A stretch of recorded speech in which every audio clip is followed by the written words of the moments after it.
In the bustling streets of Chicago, where the aroma of freshly ground coffee mingled with the persistent smoke, Daniel Thompson drove his luxurious Bugatti with his mind lost in a labyrinth of thoughts. The roar of the engine of his car, valued at millions of dollars, contrasted with the silence that reigned within him. At 35 years old, this man with dark hair and piercing eyes was the owner of a successful chain of jewelry stores that stretched across the entire country. An empire he had built with his own hands, but now seemed as empty as the passenger seat beside him.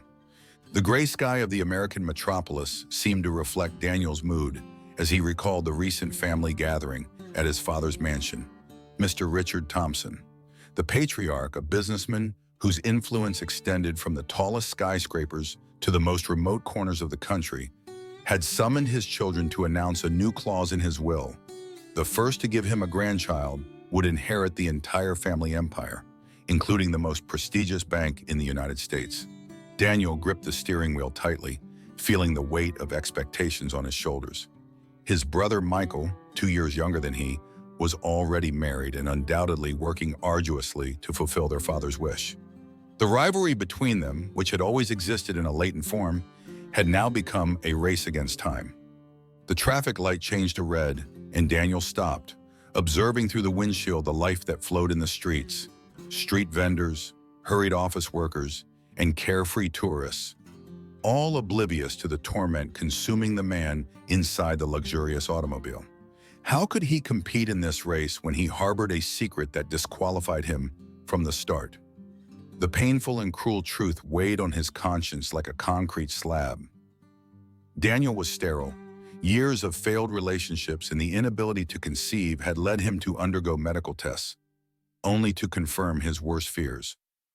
The cold and definitive diagnosis resonated in his mind like a sentence. He could never have children of his own. The roar of a motorcycle that passed by snapped him momentarily out of his musings. Daniel wondered if the motorcyclist had any idea of the irony his situation represented. A man who had everything except the one thing that really mattered at that moment. The light changed to green, and Daniel continued his journey, delving into the streets of the historic center. The colonial buildings, silent witnesses of centuries of history, seemed to mock his inability to leave a legacy of his own. What would his father think if he knew the truth? And Michael, his brother, always competitive and ruthless in business, would not hesitate to use this information to destroy him. Daniel parked his car in front of one of his most exclusive jewelry stores. Before getting out, he looked at himself in the rearview mirror. The reflection returned the image of a successful man, but his eyes revealed a deep sadness. Of what use was all his money if he couldn't fulfill the only condition his father had imposed? Upon entering the jewelry store, the tinkling of the door announced his arrival. The employees greeted him with respect, unaware of the emotional turmoil of their boss. Daniel toured the store, admiring the showcases filled with precious gems and gleaming metals. Each piece was unique, valuable, but none could fill the emptiness he felt inside. While reviewing the accounting books in the back office, Daniel couldn't help but think about the consequences of losing the inheritance. It wasn't just the money at stake, but the legacy of generations, the empire his grandfather had founded and his father had expanded. It could fall into Michael's hands, who might dismantle it out of sheer greed. The hours passed and night fell over the city. Daniel left the jewelry store feeling more alone than ever. The fresh night air did not alleviate the oppression he felt in his chest.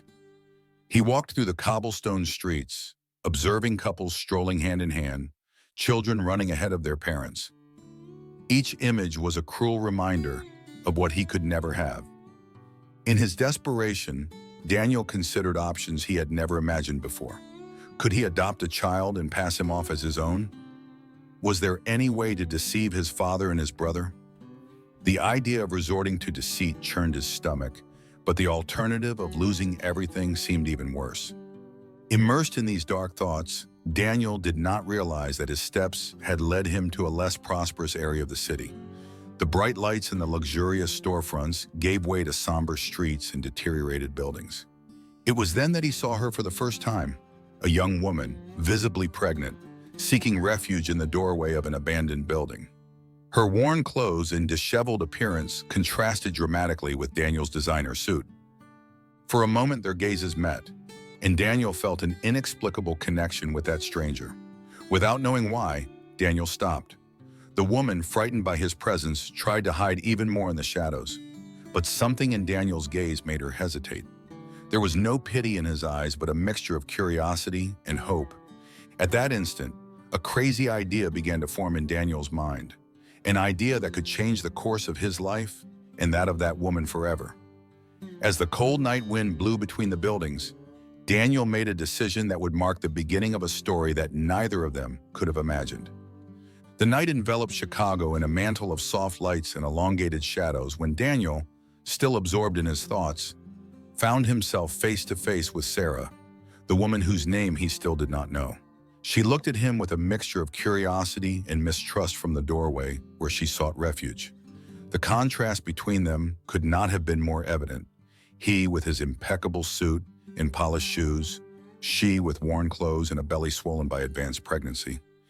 Daniel took a step toward her, and Sarah instinctively stepped back. "Don't be afraid," he said in a soft voice, raising his hands in a pacifying gesture. "I just want to talk to you." The distrust in Sarah's eyes was palpable, and Daniel couldn't blame her. How many times had she been deceived or mistreated by those who promised to help her? With slow movements, Daniel sat on the step of the doorway, maintaining a respectful distance. "My name is Daniel," he introduced himself, trying to sound as friendly as possible. "May I ask your name?" Sarah hesitated for a moment before responding in a low voice. "Sarah." Her voice, although tinged with fatigue, had a sweetness that surprised Daniel.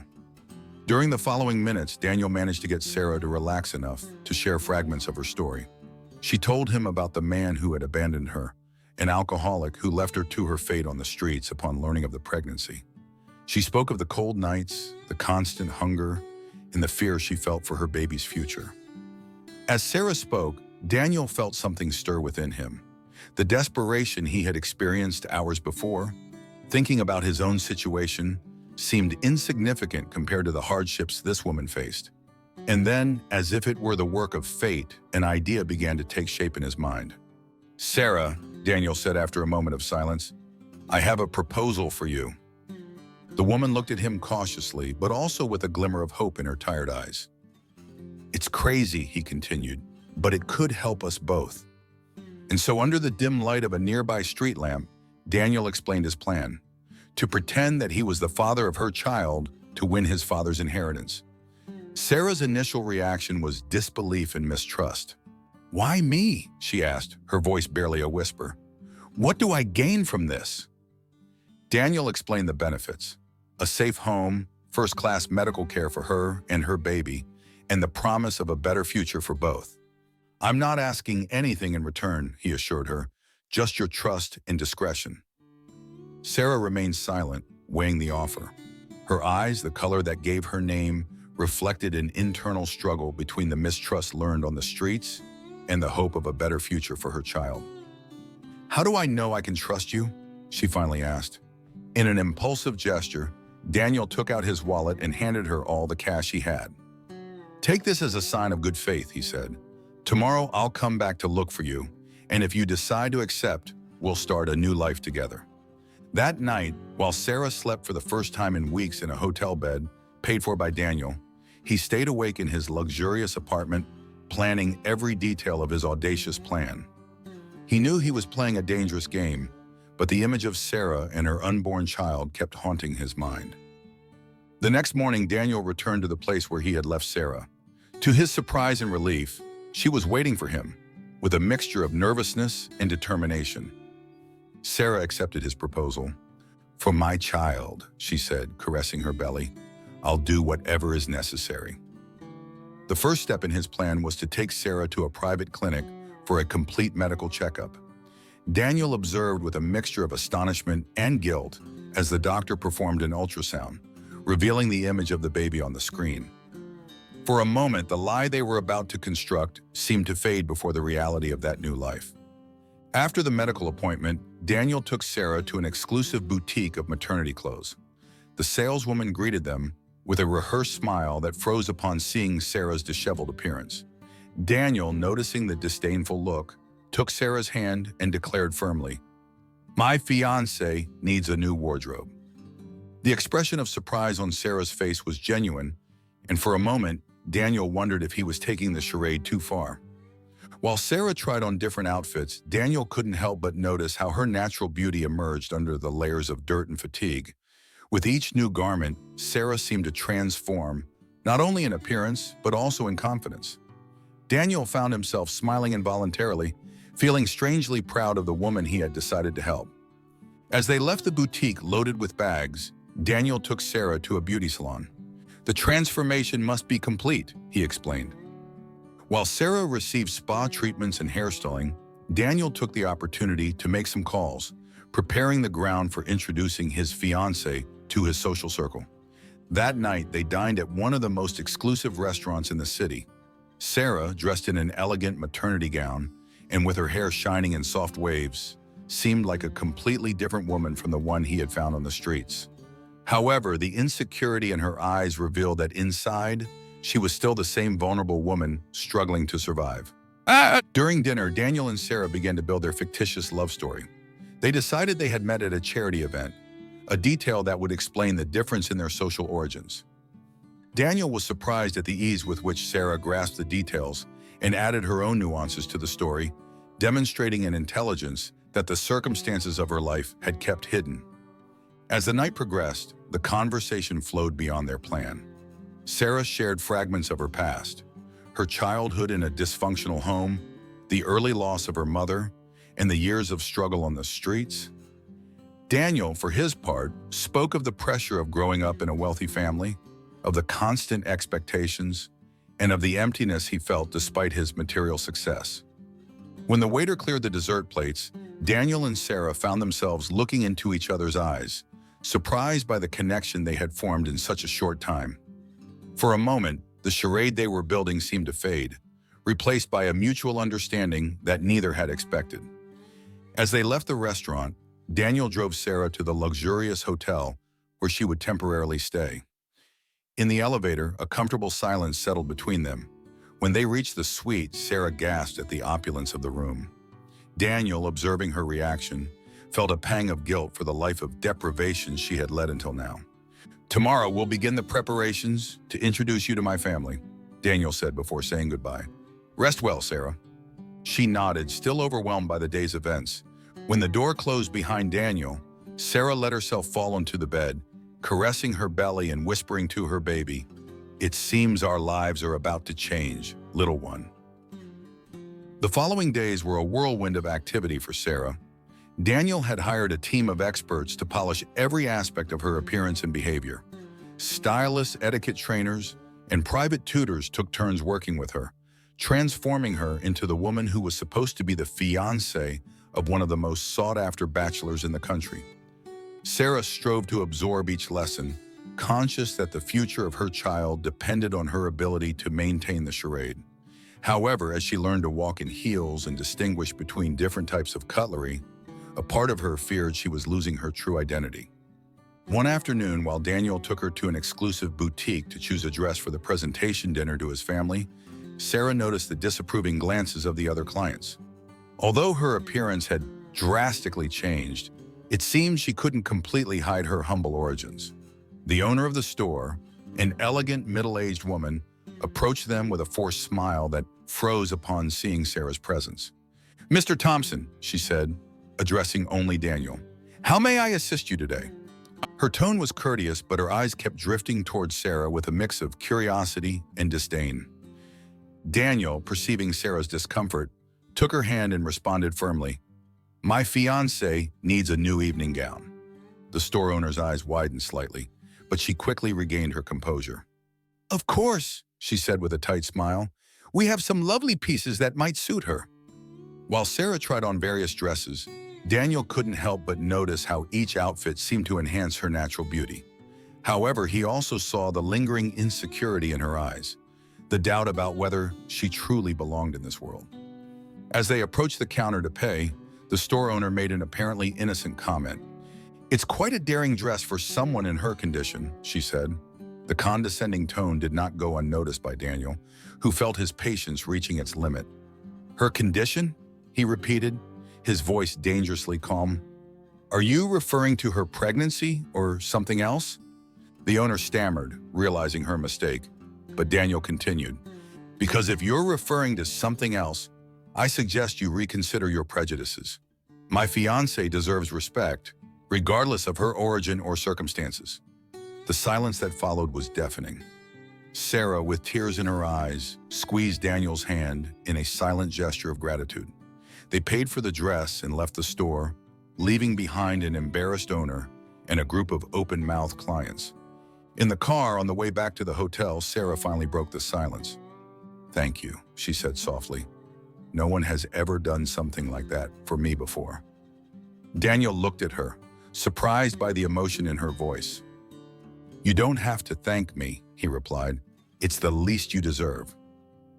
That night, while they dined in the suite of the hotel, Daniel and Sarah talked at length about the day's experiences. Sarah shared how she felt torn between gratitude for this new opportunity and the fear of losing her identity. Daniel, for his part, was surprised to confess how empty his life had felt until now, full of luxuries but lacking real connections. As the conversation prolonged, both began to realize that what had started as a convenience agreement was evolving into something deeper. The empathy and mutual understanding they were developing went beyond any script they could have planned. While Sarah prepared to sleep, Daniel remained on the balcony of the suite, contemplating the city's lights. For the first time in a long time, he felt he was doing something meaningful with his life. Helping Sarah was not just a means to obtain his father's inheritance. It was becoming a personal mission, a form of redemption for years of living centered on himself. The next day, Daniel took Sarah to a quiet park on the outskirts of the city. Sitting on a bench surrounded by trees and the distant sound of children playing, Daniel told Sarah about his infertility. He spoke of the medical tests, the desperation he felt upon receiving the diagnosis, and how that had led him to propose this agreement.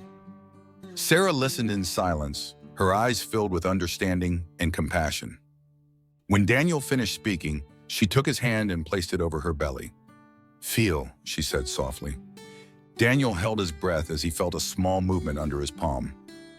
"This baby," Sarah continued, "can be yours in all the ways that matter, if you wish." The words of Sarah touched something deep in Daniel. Suddenly, the idea of being a father, even if not biologically, didn't seem so terrifying. On the contrary, he found himself desiring that connection, that opportunity to care for and protect someone other than himself. That afternoon, as they strolled through the park, Daniel and Sarah began to talk about the future, not just in terms of their agreement, but as a real possibility of building a life together. The charade they had planned began to blur, replaced by genuine feelings that neither of them had anticipated. As the day of the presentation to Daniel's family approached, the preparations intensified. Sarah spent hours practicing her story, memorizing details about Daniel's life, and learning to navigate the social circles of high society. Daniel, for his part, found himself reorganizing his life to accommodate Sarah and the baby. He began to look for houses in quiet residential areas, imagining a future he had never before considered. The idea of forming a family, although initially based on a lie, was becoming the most sincere desire of his heart. One night, while they dined on the terrace of a restaurant with a view of the city, Daniel surprised Sarah with a gift, a delicate necklace of emeralds that matched her eyes. "So you'll always remember who you are," he said as he placed it around her neck. Sarah, moved by the gesture, realized that her feelings for Daniel had grown beyond gratitude or convenience. However, as the moment of truth approached, both Daniel and Sarah felt the weight of their deception. How would Daniel's family react? Could they maintain the charade in the face of the scrutiny of those who knew them best? And most importantly, how would this lie affect the relationship they were developing? The night before the big presentation, Daniel and Sarah found themselves in the suite of the hotel, reviewing one last time their fabricated story. But as they spoke, the rehearsed words gave way to sincere confessions. Daniel admitted his fear of rejection and his desire to be truly the father of Sarah's baby. She, in turn, confessed her fear of not meeting expectations and of losing this new life she was just beginning to enjoy. In a moment of shared vulnerability, Daniel took Sarah's hands between his. "Whatever happens tomorrow," he said with a trembling voice, "I want you to know that my feelings for you are real. This stopped being an agreement a long time ago." Sarah, with tears in her eyes, nodded. "For me too," she whispered. That night, while the city slept, Daniel and Sarah remained awake, talking, laughing, and sharing their hopes and fears. As dawn approached, both realized that regardless of the outcome of their plan, they had found something invaluable: a companion, a confidant, and perhaps the beginning of true love. The sun of the afternoon filtered through the large windows of the exclusive restaurant La Cupola, bathing the tables with white tablecloths in golden light. Daniel and Sarah entered the establishment, she leaning lightly on his arm, her emerald green dress swaying gently with each step. The diners turned their heads, some with curiosity, others with barely concealed envy. The maitre d' received them with an exaggerated bow, immediately recognizing Daniel. "Mr. Thompson, it's a pleasure to have you with us this afternoon. Your table is ready." He guided them to a private corner overlooking the restaurant's gardens, where blooming bougainvilleas created a perfect backdrop for the scene about to unfold. Sarah sat gracefully, although Daniel noticed a slight tremor in her hands as she unfolded the napkin over her lap.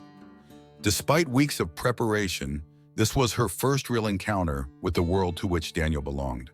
The tension in her shoulders was evident, and Daniel felt a pang of guilt for subjecting her to this pressure. "Relax," Daniel whispered, leaning toward her. "It's just you and me having dinner. Forget about everyone else." Sarah smiled gratefully at his words of encouragement.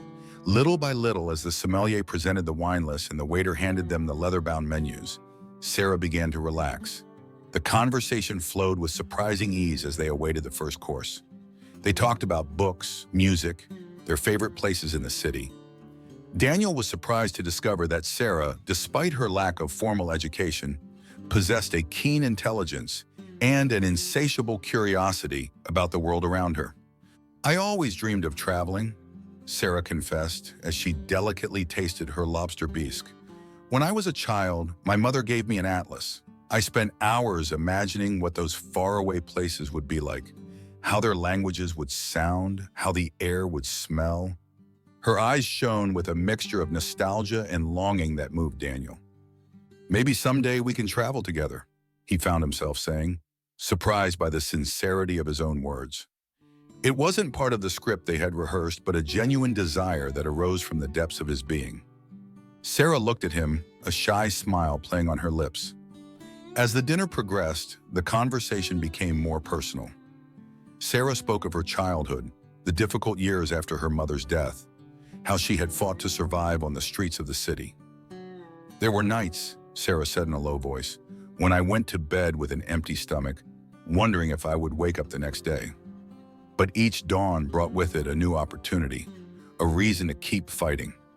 Her words were laden with a strength that Daniel had never experienced. Daniel, moved by an emotion he couldn't name, extended his hand across the table and took hers. "You are the bravest person I have ever met," he said with a husky voice. Sarah, surprised by the gesture and the words, felt tears threatening to spill.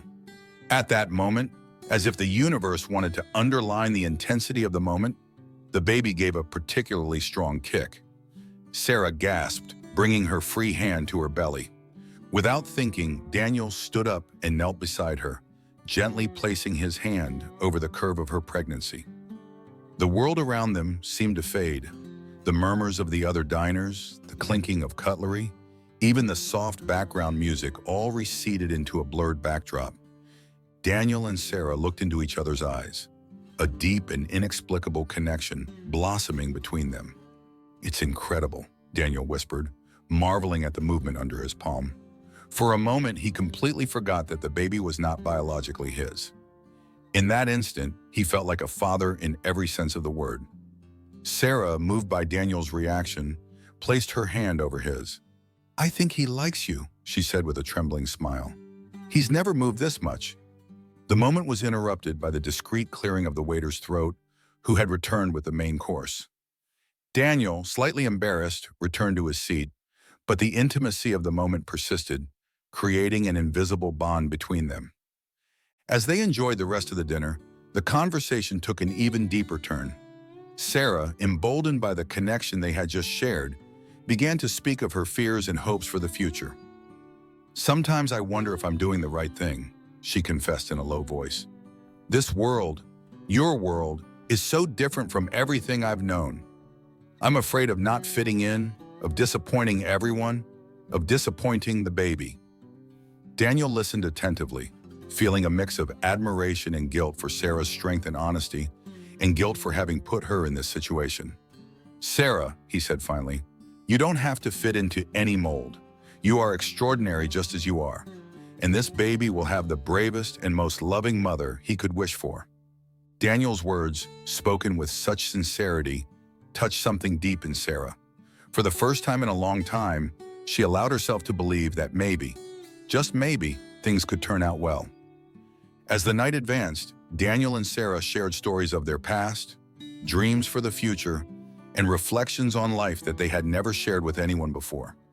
The charade they had planned to perform was fading, replaced by a genuine connection that neither of them had anticipated.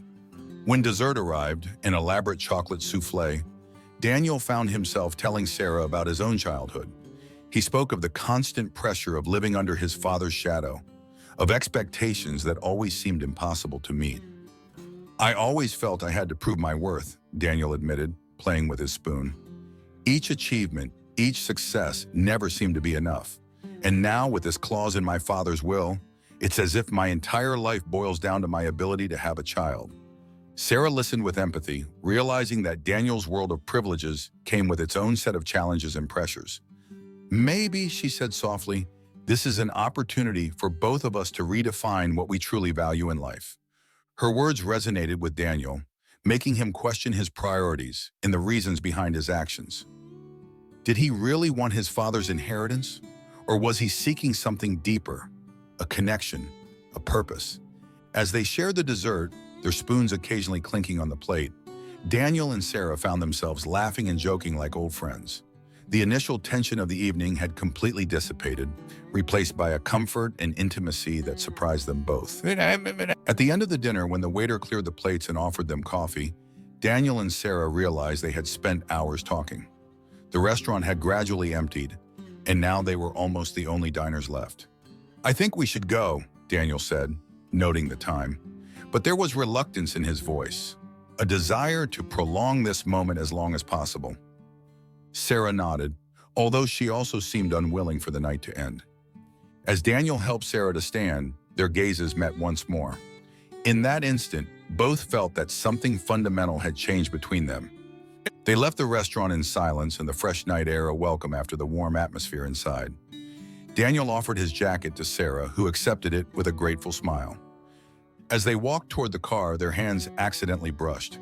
Without thinking, Daniel intertwined his fingers with Sarah's.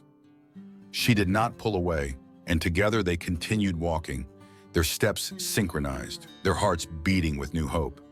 In the car, on the way to Sarah's hotel, a comfortable silence settled between them.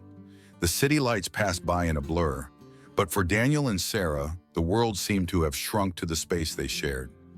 Upon arriving at the hotel, Daniel accompanied Sarah to the door of her suite.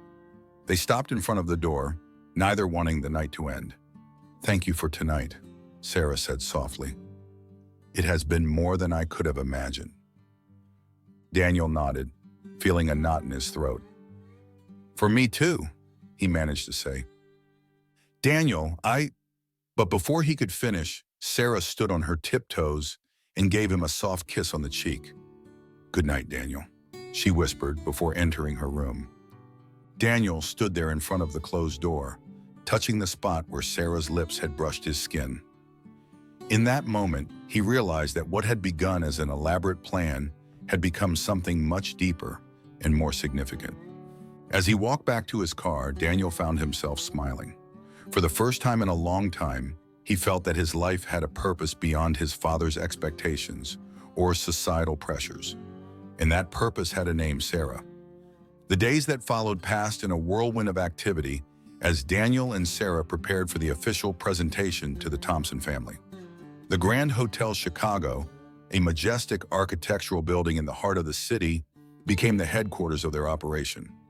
Daniel had reserved the presidential suite for Sarah, a luxurious space with panoramic views of the city skyline. Each morning, Sarah woke up surrounded by luxury, the room's stained glass ceiling bathing her in multicolored light that seemed an omen of the changes in her life. While Sarah underwent a rigorous regimen of etiquette classes, family history lessons, and styling sessions, Daniel took care of the logistical details. He fabricated a convincing story about their relationship, creating false memories and shared moments that could withstand the scrutiny of his family. One afternoon, while reviewing their story on the suite's terrace, Sarah interrupted Daniel. "Aren't you worried that all this is too elaborate?" she asked, her voice tinged with anxiety. "What if we make a mistake? What if your family realizes it's a lie?" Daniel took Sarah's hands between his, a gesture that had become natural between them. "The best lie," he said softly, "is the one that contains a grain of truth. And there's a lot of truth in what we feel for each other, isn't there?" Sarah nodded, blushing slightly. The connection they had formed in recent weeks was undeniable, transcending the limits of their original agreement. Each day, the line between reality and fiction became more blurred. As the day of the presentation approached, Sarah's nerves increased. One night, unable to sleep, she wandered the hotel's halls until she reached the majestic lobby. She stopped in front of the impressive Tiffany stained glass ceiling, marveling at its beauty. Daniel, who had been alerted by the hotel staff about Sarah's nocturnal walks, found her there. "It's beautiful, isn't it?" he said, startling her. Sarah turned, a tired smile on her face. "It's like being inside a kaleidoscope," she replied. "So different from everything I've known." Daniel approached, standing next to her to admire the stained glass. "You know, when I was a child, I used to come here with my mother. She loved this place, said it was like being in a fairy tale." Sarah looked at him with curiosity. It was the first time Daniel mentioned his mother. "What happened to her?" she asked softly. Daniel sighed, his eyes still fixed on the stained glass. "She passed away when I was 12. Cancer. Since then, my father became more intense, as if he wanted to compensate for her absence by being twice as demanding." Sarah, moved by an impulse, took Daniel's hand. "I'm so sorry," she said sincerely. Daniel squeezed her hand in response. "It's okay. You know, I think she would have adored you.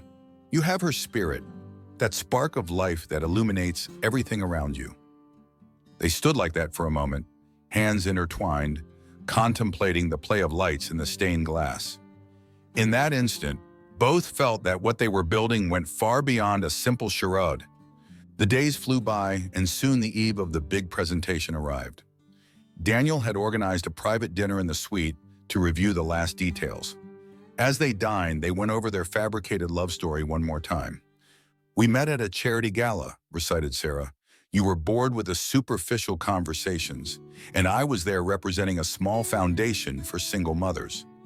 Daniel nodded, continuing the story. "You captivated me with your passion and authenticity. I invited you for coffee and we talked for hours. From that moment, I knew you were special." Sarah smiled, but there was a shadow of sadness in her eyes. "It's a beautiful story," she said softly. "I almost wish it were true." Daniel looked at her intently. "Maybe we didn't meet exactly like that," he said, "but what I feel for you is real." Sarah felt tears welling up in her eyes. "Do you really mean that?" she whispered. Daniel nodded, his gaze firm and sincere. "Completely, Sarah. Maybe we started this as a lie, but my feelings for you are the greatest truth I've ever known." At that moment, as if to seal the pact, the baby gave a kick. They both laughed, the tension of the moment dissipating. Daniel placed his hand over Sarah's belly, marveling once again at the life growing inside her. "We are a family," Daniel said, the realization hitting him hard. "You, me, and this little one. And tomorrow, no matter what happens with my father and the rest of the Thompson family, that won't change." Sarah moved, leaned in, and gently kissed Daniel. It was a tender kiss, full of promises and hopes for the future. That night, while Sarah slept in the presidential suite, Daniel returned to his apartment to prepare for the next day. As he chose his suit, his gaze fell on a framed photograph of his mother. He picked it up, running his fingers over the smiling face of the woman he had loved so much. "I hope you're proud, Mom," he murmured. "I think I've finally found what truly matters in life." With a sigh, Daniel placed the photograph back in its place. Tomorrow would be a crucial day, the day he would introduce Sarah to his family. But as he prepared to sleep, he realized that he no longer cared so much about the inheritance or his father's approval. What truly mattered was sleeping in a hotel suite a few miles away, and Daniel was determined to do everything possible to protect and love his new family, no matter what destiny had in store for them. The morning of the big day dawned with a clear sky over Chicago, as if the universe itself wanted to clear the path for Daniel and Sarah. The air was filled with anticipation as the couple prepared in their respective rooms. In the suite of the Grand Hotel Chicago, Sarah stood in front of the mirror, barely recognizing the woman who gazed back at her. Her normally unruly hair had been tamed into soft waves that framed her face. The makeup, applied expertly, enhanced her natural features without concealing them. The emerald green dress, carefully chosen for the occasion, fit her pregnant figure perfectly, granting her an ethereal elegance. Meanwhile, in his apartment, Daniel adjusted his tie in front of the mirror, his fingers trembling slightly. The tailored suit fit him perfectly but felt like armor preparing him for the battle ahead. He took a deep breath, reminding himself why he was doing this. It was for Sarah, for the baby, for the family they were forming. At 11 o'clock, sharp, Daniel's Rolls-Royce pulled up in front of the hotel. Sarah descended the lobby staircase with grace, causing several guests to turn their heads to admire her. Daniel, waiting at the foot of the stairs, felt his breath catch. In that moment, he realized he wasn't acting when he took her hand and kissed it gently. "You look stunning," he whispered, and Sarah blushed, emotion shining in her green eyes. The drive to the Thompson family mansion was silent, filled with tension and expectation. Daniel kept her hand intertwined with his thumb tracing gentle circles on her palm in a reassuring gesture. As they approached the exclusive suburbs where the estate was located, Sarah couldn't help but marvel at the mansions and immaculate gardens passing by the window. Finally, the car stopped in front of an imposing wrought iron gate. Daniel exchanged a few words with the security guard, and the gates opened, revealing a tree-lined avenue leading to the main house. The Thompson mansion was an impressive colonial-style structure, its white walls and red tiles contrasting with the lush greenery of the surrounding gardens. Ornate fountains and sculptures dotted the landscape, creating an atmosphere of opulence and tradition. As the car halted at the main entrance, Daniel squeezed Sarah's hand one last time. "Remember," he said softly, "whatever happens in there, we're in this together." Sarah nodded, gathering all her inner strength. "Together," she repeated, her voice barely above a whisper. The butler, an older man with a solemn demeanor, opened the door and led them inside the mansion. Sarah had to suppress a gasp of awe at the opulence surrounding her. Crystal chandeliers, paintings that seemed to belong in a museum, antique furniture that spoke of generations of wealth and power. They were guided to a spacious living room where Mr. Richard Thompson awaited them. The patriarch stood next to an enormous marble fireplace, his imposing figure silhouetted against the light streaming through the windows. He was a tall man of distinguished bearing, with completely white hair and eyes that seemed to see through any deception. For a terrifying moment, Sarah feared he could read the truth on their faces. But then, to their surprise, a warm smile illuminated the elder's face.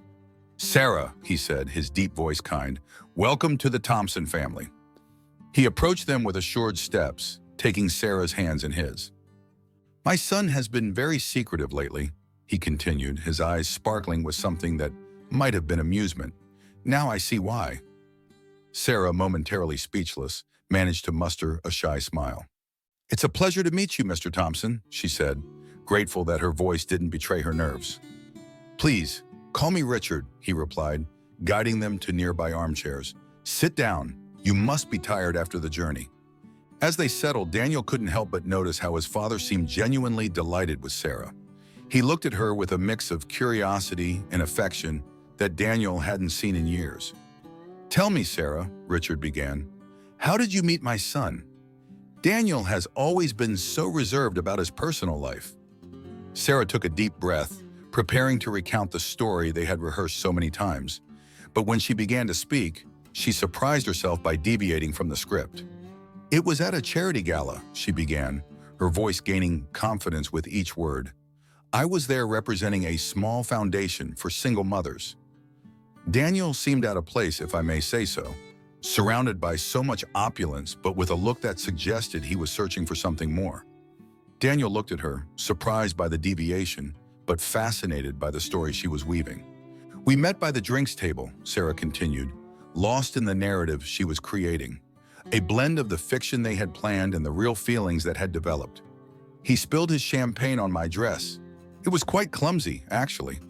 A soft laugh escaped her lips, and to her surprise, Richard joined in. "That sounds like my Daniel," the elder commented, his eyes twinkling with amusement. "He apologized profusely," Sarah went on, "and instead of simply offering me a napkin and walking away, he asked about the foundation. We talked for hours that night, about the challenges single mothers face, the importance of education, our dreams and hopes." Daniel listened, marveling. Though not strictly true in details, she captured the essence of what they had come to feel for each other. "When the gala ended," Sarah concluded, her gaze meeting Daniel's, "I knew I had found someone special, someone who saw beyond appearances, someone genuinely kind-hearted." The silence that followed was charged with emotion. Richard observed them with an inscrutable expression, his eyes moving from one to the other. Finally, the elder spoke. "Daniel," he said, his voice soft but firm, "why don't you take Sarah for a walk in the gardens? I'd like to speak with her alone for a moment." Daniel felt his blood run cold. Had his father seen through their deception? Was he about to unmask their entire plan? He looked at Sarah, trying to convey confidence with his gaze. "Of course, father," he replied, standing up slowly. "Sarah, would you like to see the rose garden? They're particularly beautiful this time of year." Sarah stood, her face a mask of calm despite the whirlwind of emotions inside. "I'd love to," she replied. As Daniel guided Sarah out of the room, Richard stopped them for a moment. "Remember," he said with a warm smile, "whatever happens, you're family now." Once alone, Richard stood and walked over to the window overlooking the garden, watching the couple as they strolled down the path. His expression was unreadable, but there was a softness in his eyes that hadn't been there before. "Ah, Daniel," he murmured to himself, a small smile playing on his lips. "It seems you finally found something worth more than any inheritance." Meanwhile, in the gardens, Daniel and Sarah walked in silence, their hands intertwined, each lost in their own thoughts and fears about what the immediate future held. The months that followed Sarah's introduction to the Thompson family unfolded in a haze of apparent happiness and acceptance. Richard had welcomed Sarah with an affection that surprised everyone, especially Daniel. The mansion, which for years had been a symbol of coldness and unmet expectations, now seemed to come alive with Sarah's presence. Daniel watched in amazement as his father and Sarah developed a close relationship. They spent hours in the library, Richard sharing stories of the Thompson family, and Sarah listening with genuine interest. Sometimes Daniel found them in the garden, Richard pointing out his favorite roses while Sarah gently caressed her increasingly prominent belly. One sunny Sunday afternoon, while the family enjoyed lunch on the terrace, Richard surprised everyone with an announcement. "I've been thinking," he began, his voice filled with emotion, "that it's time to make some changes in the family business. Daniel, I want you to start taking a more active role in running the bank." Daniel nearly choked on his drink. "Are you sure, Father?" he asked, unable to hide his surprise. Richard nodded, a warm smile lighting up his wrinkled face. "Completely. You've demonstrated a maturity and commitment that make me proud," he added, looking at Sarah with affection. "And I believe much of that change is due to the influence of this extraordinary young woman." Sarah blushed, a mix of happiness and guilt stirring within her. The lie they had constructed seemed to be bearing fruit beyond their expectations, but the weight of the deception was becoming increasingly difficult to bear. It was amidst this apparent calm that Michael, the younger brother of Daniel, returned unexpectedly from Europe. His arrival, a week after Richard's announcement, brought a tension that could be cut with a knife. Michael entered the mansion like a whirlwind, his presence filling the space with restless energy and a smile that didn't reach his eyes. "Family!" he exclaimed, dropping his bags in the foyer. "The prodigal son has returned." Daniel, who was in his study reviewing some bank documents, felt his blood run cold upon hearing his brother's voice. He knew Michael wouldn't take well to the changes in the family dynamics, especially the news of his impending fatherhood. When Daniel went downstairs to greet his brother, he found Michael interrogating Sarah in the living room. The calculating look in Michael's eyes made Daniel immediately defensive. "So you're the famous Sarah," Michael was saying, his tone falsely jovial. "My brother has been very mysterious about you. How exactly did you two meet?" Sarah, despite her nervousness, maintained her composure. She recounted the story they'd told so many times about the charity gala and their instant connection. Daniel watched tensely, ready to intervene if necessary, but Michael simply smiled, a smile that didn't reach his eyes. "Fascinating," he said, though his tone suggested it was anything but. "And how convenient that you became pregnant just when our father announced his new clause in the will." Daniel stepped forward, his face hardening. "That's enough, Michael." "Relax, brother," Michael said, raising his hands in mock surrender. "I'm just pointing out the obvious." The following days were a test of nerves for Daniel and Sarah. Michael seemed to be everywhere, asking seemingly innocent questions but loaded with suspicion. He observed every interaction, every gesture, as if searching for cracks in their story. One night, while Daniel was working late in his study, he heard voices coming from the garden. Curious, he approached the window and saw Michael speaking with one of the security guards. Although he couldn't hear what they were saying, the tense posture of his brother and the furtive gestures of the guard gave him a bad feeling. That same night, unable to sleep, Daniel decided to talk to Sarah. He found her in the library flipping through an old family photo album. "Sarah," he said softly, closing the door behind him. "We need to talk." She looked up, and Daniel could see the fatigue and worry in her eyes. "It's about Michael, isn't it?" she asked. Daniel nodded, sitting beside her on the sofa. "I think he suspects something. I saw him talking to one of the security guards, and I have a feeling he's investigating your past." Sarah closed the album, her hands trembling slightly. "What are we going to do, Daniel? If he discovers the truth?" Daniel took her hands, trying to convey confidence. "I won't let him hurt you, Sarah, nor the baby. You are my family now, and I'll do whatever it takes to protect you." It was at that moment, with their guard down and emotions running high, that Daniel made a mistake that would change the course of everything. "Even though the baby isn't biologically mine," he continued, his voice filled with emotion, "I feel like he is. I love you both more than I ever thought possible."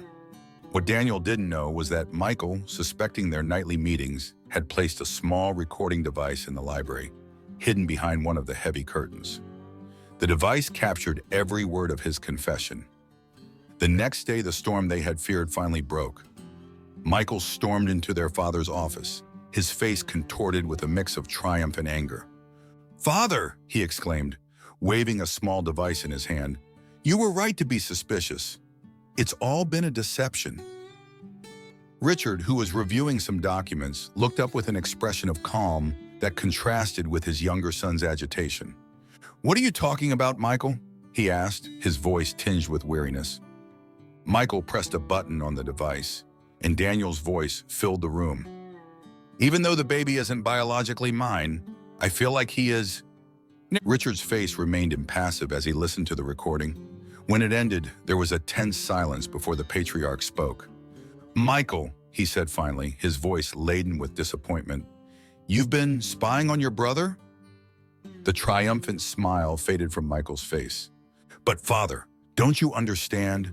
They've been deceiving you. Daniel and that woman have orchestrated this entire charade to claim the inheritance." Richard stood slowly from his chair, his imposing figure filling the space. "What I understand," he said firmly, "is that you have violated your brother's privacy and betrayed this family's trust." Before Michael could respond, the office door swung open. Daniel entered, followed closely by Sarah. The tension in the air was palpable. "Father," Daniel began, his voice trembling but resolute, "there's something I need to tell you." But Richard raised a hand. "Silence!" It's not necessary, Daniel. I've heard everything. The color drained from Daniel's face and Sarah stifled a sob. Michael, for his part, couldn't hide his satisfaction. However, Richard continued, his gaze fixed on Daniel and Sarah, I think it's time we all know the complete truth. Daniel, Sarah, I'm listening. It was then, with the weight of months of deception on their shoulders, that Sarah stepped forward. Her voice, though trembling at first, gained strength with each word. Mr. Thompson, she began, it all started as a plan, it's true. Daniel found me on the street, pregnant and homeless. He offered me a way out, an opportunity for my child. At first it was just an agreement, a way to secure my baby's future and help Daniel obtain the inheritance. She paused, taking Daniel's hand before continuing. But something changed along the way. What started as a lie became the deepest truth I've known. I fell in love with Daniel, his kindness, his strength. And I know he fell in love with me and this baby. Daniel, tears in his eyes, nodded. It's true, Father. We made a mistake by lying. But my feelings for Sarah and this child are real, more real than anything I've ever felt. Richard listened in silence, his face a mask impossible to read. When he finally spoke, his voice was filled with emotion. Daniel, he said, do you remember what your mother always used to say? The heart has its reasons, which reason knows not. Daniel nodded, surprised by the mention of his mother. When I saw you together for the first time, Richard continued, I saw something that reminded me of your mother and me when we were young, a connection that went beyond words or circumstances. He approached Sarah, taking her hands in his. My dear, he said gently, you may have entered this family under false pretenses, but you've brought a light we haven't seen in a long time. Michael, incredulous at what he was hearing, interjected. But Father, they've lied to you. They've manipulated everything to get the inheritance. Richard turned to his younger son, his gaze hardening. Love isn't measured by blood or legal documents, Michael. It's measured in loyalty, compassion, the ability to forgive and grow together, something I fear you have yet to learn. Turning back to Daniel and Sarah, Richard continued. You've made mistakes, it's true, but I see in you a true love, a genuine desire to form a family, and that, to me, is worth more than any inheritance. At that moment, as if destiny wanted to underline Richard's words, Sarah let out a groan of pain, doubling over. The baby, she exclaimed, her face contorted in pain. I think he's coming. The room descended into chaos. Daniel, forgetting everything else, rushed to Sarah's side as she breathed heavily. Quick, ordered Richard, his voice regaining the authority of years of leadership. Michael, call an ambulance. Daniel, take Sarah to the guest room. I'll call the family doctor. As Daniel guided Sarah out of the office, Richard stopped them for a moment. Remember, he said with a warm smile, whatever happens, your family and family stays together. The following hours were a whirlwind of activity. The Thompson mansion, normally a bastion of calm and decorum, became the stage of a drama filled with shouts, hurried orders, and the anxious wait for the birth of new life. The sun was beginning to rise when the cry of a baby broke the tense silence that had gripped the mansion. In one of the guest rooms, hastily converted into an improvised delivery room, Sarah held her newborn son in her arms, with Daniel by her side, both marveling at the small life they had brought into the world. Dr. Matthews, an elderly man who had attended to the Thompson family for decades, smiled as he cleaned his instruments. Congratulations, he said warmly. It's a strong, healthy boy. Daniel, tears in his eyes, gently stroked the baby's head. He's perfect, he whispered, his voice filled with emotion. In that moment, all the deceptions and lies seemed insignificant compared to the miracle of life they held in their arms. Richard, who had waited patiently outside the room during the birth, entered quietly, his face normally serious and reserved, now illuminated upon seeing his grandson. May I? He asked, extending his arms. Sarah nodded, carefully handing the baby to his grandfather. Richard cradled him with a tenderness that surprised Daniel, who couldn't recall seeing his father so moved since his mother's death. Welcome to the world, little one, Richard murmured, his voice hoarse with emotion. You've arrived at the perfect moment to remind us of what truly matters. Michael, who had remained in a corner of the room, watching everything with a mix of conflicting emotions slowly approached. His face, previously contorted with anger and ambition, now showed a vulnerability Daniel hadn't seen in years. "He's beautiful," Michael said, his voice barely a whisper. "I'm sorry. I don't know what came over me.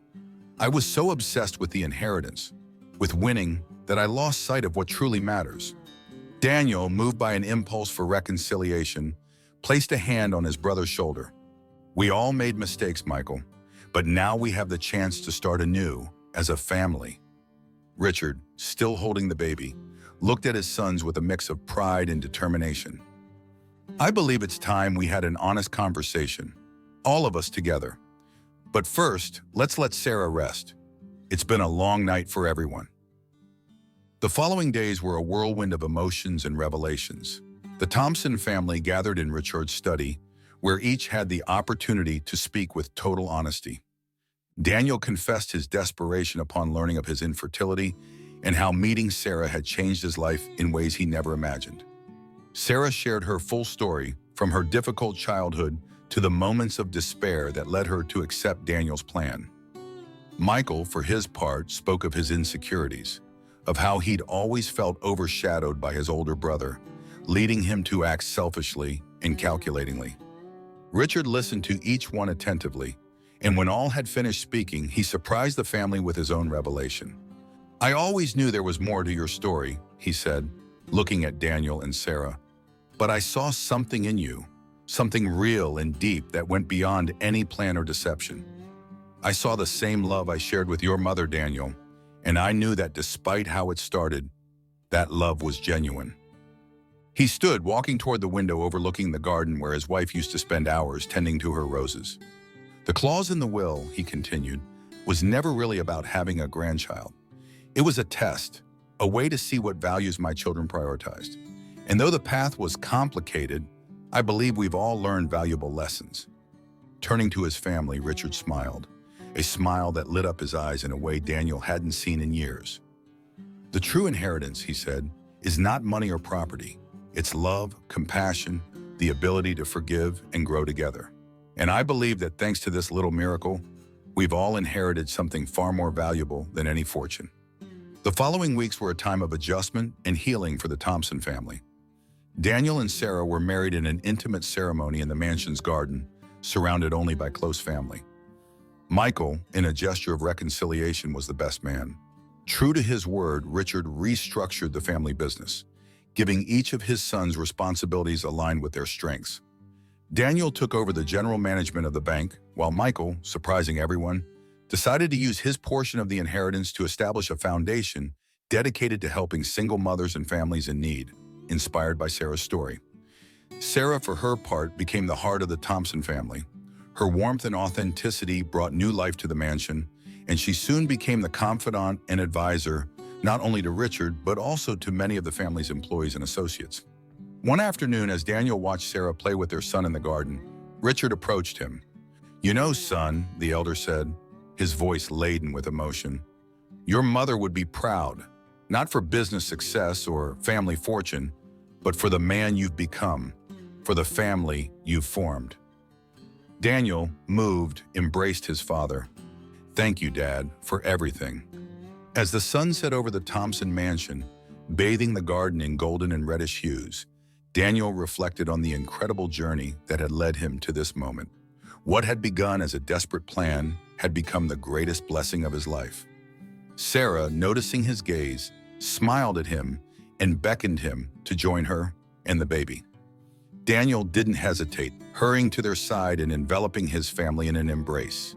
In that moment, surrounded by the love of his wife, his son, and his reconciled family, Daniel knew he had found something far more valuable than any material inheritance.